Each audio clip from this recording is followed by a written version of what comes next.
In computer deleting is fast but copying is slow why. यदि तपाईको कम्प्युटरमा मानौ 1 GB को फाइल छ, त्यो 1 GB को फाइललाई डिलिट गर्न 1 सेकेन्ड पनि लाग्दैन, अर्थात् त्यो एकदमै चाँडो डिलिट हुन्छ। तर यदि तपाईले त्यस फाइललाई अर्को ठाउँमा कपी गर्न खोज्नु भयो भने त्यसमा एकदमै धेरै टाइम लाग्ने गर्छ।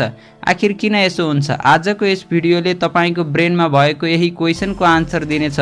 त्यसैले यस भिडियोलाई स्किप नगरिकन सुरुदेखि लिएर अन्तिमसम्म हेर्नुहोला। यदि तपाईहरु यस च्यानलमा नयाँ हुनुहुन्छ भने यस च्यानललाई सब्स्क्राइब गरेर बेल आइकन प्रेस गर्न नभुल्नुहोला। Let's begin the video. यस क्वेशनको आन्सर दिनुभन्दा अगाडि म तपाईहरुलाई केही कुरा भन्न चाहन्छु। यदि तपाईहरुले कुनै पनि कम्प्युटर सिस्टमबाट फाइललाई डिलिट गर्नुभयो भने त्यो फाइलको नाम मात्र त्यहाँबाट रिमुभ हुने गर्छ, त्यो हार्ड डिस्कबाट भने डिलिट हुँदैन। त्यो हार्ड डिस्कमा कति बेलासम्म रहन्छ भन्दाखेरि जबसम्म त्यस फोल्डर अथवा फाइललाई अर्को कुनै फोल्डर अथवा फाइलले रिप्लेस गर्दैन तबसम्म त्यो हार्ड डिस्कमा रहिरहन्छ।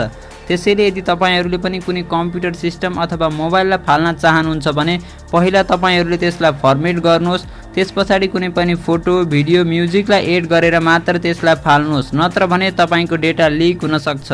यति थाहा पाइसके पछाडि पक्कै पनि तपाईले यस क्वेशनको आन्सर थाहा पाइसक्नुभयो होला।